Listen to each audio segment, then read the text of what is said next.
Hello my dear friends, and welcome back to another Star Wars news update. So a lot of information's been coming out for the Acolyte recently, thanks to a new leaker that's emerged. This person has provided plot outlines, he showed me and a couple of others some concept art, and honestly, everything so far has been very reassuring. If the leaks are 100% accurate, the plot sounds incredible. It's a mixture of Hunger Games in Star Wars, with some Darth Plagueis sprinkled in there, some new characters which sound awesome, and maybe some other pre-Phantom Menace figures too. But today my dear friends, we have some even more exciting news. Principal photography for the show is going to begin in just a matter of weeks, and that's at Shinfield Studios in Reading, England. That's right, they're getting ready to start filming. They say at first, Lucasfilm will be using the volume as they're not 100% sure yet on locations, but location filming will also take place here in the UK like the Andor series, and they say that's likely to begin in late October to November, and they're already eyeing Caithness in northern Scotland as a spot to film at. And I've got to tell you, northern Scotland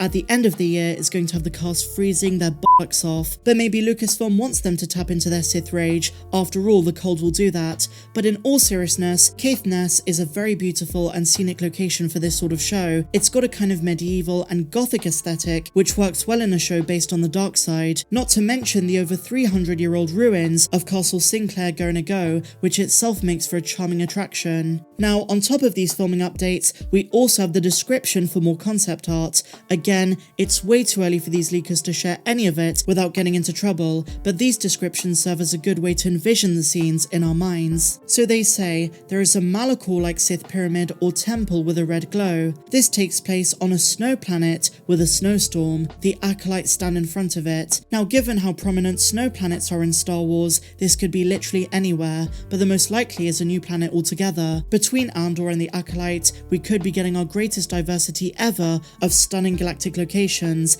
and how they correspond to physical locations. And it seems like with some of these series, they want to diversify from the Mando, Kenobi and Boba model of just using the volume and instead opting for a combination of the volume and on-location filming. In my opinion, they work harmoniously together. The volume provides opportunities to do things you can otherwise film practically, while other times you need the on-location shoots to capture the magnificence of certain environments and landscapes. But this piece of concept art, as well as the previous one I covered of Sanshiro, sounds absolutely epic. Now our final Acolyte update is about the star of the show herself, Amandla Stenberg. In a new interview with The Face, the Acolyte actor revealed that Leslye, Headland and Lucasfilm had Amandla specifically in mind as the show's lead, and they built the show around her even before she signed on. In her own words, she says, "The Lucasfilm team came to me with this project, which was fully conceptualized with me in mind, and I was astounded." And what's so awesome about Amandla is that she is a diehard Star Wars fan, and so the young actor went on to share her incredible excitement for the opportunity.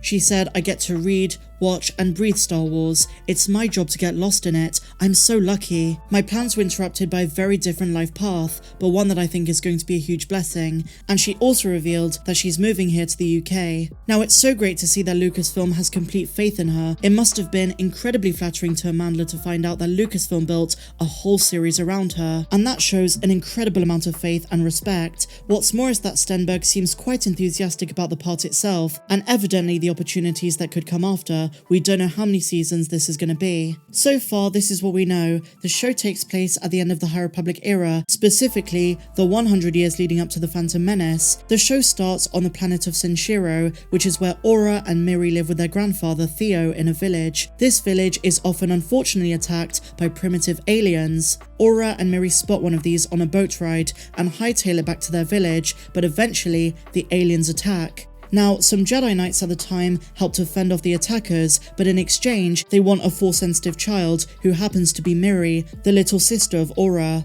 Aura herself is Force sensitive, but too old to be trained. Aura is heartbroken when they take her, but there is absolutely nothing she can do. According to the leaker, in either the same or the following episode, the village is attacked once more, but this time, the Jedi arrive too late to stop the attack, and Theo, the grandfather, is killed. Aura is angry. She thought she could rely on the Jedi, but clearly not so. She demands to see Miri, her sister, but the Jedi refuse. So the incompetence of the Jedi to protect her village, and them not allowing Aura to see her sister, is what motivates her to seek out the Acolytes. These young Acolytes are all vying to become the apprentice of the Sith Lord, the one who's codenamed Paul, a human male with long white hair. And in order to become his apprentice, each of the Acolytes has to pick one another off until only one is left standing. At some stage, The Dark Lord Paul captures Melody, a Jedi who Aurra befriended, but Aurra is forced to kill her. This acts as a test to enter her into the Acolyte's program. They say Aurra struggles taking out her fellow Acolytes, but she makes a friend called Pen, a CGI male alien who is a political figure who is apparently not interested in physical combat. The two have to work together to take down their competitors. Now Paul, the Sith Lord, is only slated to appear in Season 1, so they speculate that maybe Aurra takes down the Sith Lord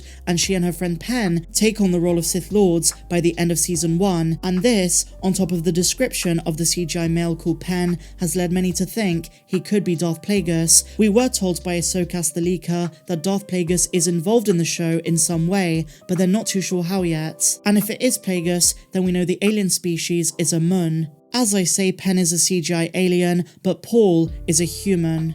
And as I said the other day, given Leslye Headland's interest in the Phantom Menace, supporting material including EU books, it's possible she was very inspired to include Darth Plagueis himself in this show, and even though the codename is Pen, he would probably introduce himself to Aurra as his public name, Higo Damask, unless of course they decide to ignore the Legends book. But it would be cool to have some continuity and for a lot of it to be canonized. But that's pretty much all we know so far, guys. I'm gonna be honest, this show sounds incredible. I really like the Hunger Games style of things, the clash between light and dark, the moral dilemmas that Aurra is gonna face, and the idea of good being a point of view, as Palpatine said. Aurra views the Jedi as corrupt kidnappers, and nothing is gonna sway her from that view, because in her eyes, yes, they helped take out the Raiders, but they also took Kamiri away from her, denying her the possibility of even seeing her sister ever again, and that's because of Jedi attachment. But she's gonna find that the Sith have a more lenient view on these things. They're more in tune with their passions, raw desires, and of course, the pursuit of power. And I'm curious to see if this is gonna corrupt Aurra by the end. She could be a very, very powerful Sith. And I wonder if Plagueis and Aurra are going to keep the Rule of Two. Of course, according to the recent Disney canon, the idea of the Rule of Two was an attempt by the Sith to create a dyad. That wasn't the original intention of Darth Bane, but this new explanation is now canon. So let's see how much of that they use. But I want to hear your thoughts, guys. What do you make of all of these Acolyte updates, the plot leaks, the planet descriptions, the filming updates, and what Amandla Stenberg said? Are you excited for this project? Why so, or why not?